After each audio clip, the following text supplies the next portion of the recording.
জল খাও নে জল খা আমি আই ঘরের দরজাটা মেরে তুই ঘরের দরজা খুলে তুই এই যে আলাদা হয়েছে বুড়ি তো আমার একটা কিছুই দিল না এই গামলাটা ধুয়ে গেছে এই গামলাটা এখন নিয়ে ঘরে ছিঁড়ে দিব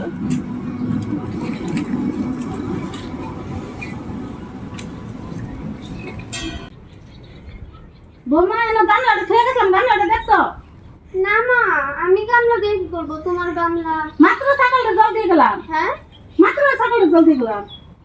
আমি দেখি নাই আমি এটা কি হ্যাঁ এটা কি এটা আমি এই যে চুল দিয়ে গামলা রাখলাম মাত্র কে চুল দিয়ে গামলা রাখছো হ্যাঁ। এটা ব্যবহার করা গামলাটা এটা এই যে আমার গামলাটা তোমরা না মানুষের জাত তো না জানো দিছি না তুমি দিলা কেন কোনটা তোমার গামলা এটা আমার গামলা এটা আমি মাত্র ছাগলটা জল দিয়ে থুই গেছি এই বুড়ি কি এই বুড়ি বুড়ি তুমি রাখছে ওরে আমরা গামলা না আমার গামলা না তো এটা আমি চুল দিয়ে রাখছি আদালতে সাকালে গ্রাম জিনিস কিনতে দিছো না গামলাটা আমার আমার আমার গামলা আমি চুল দিয়ে গামলা রাখছি আমার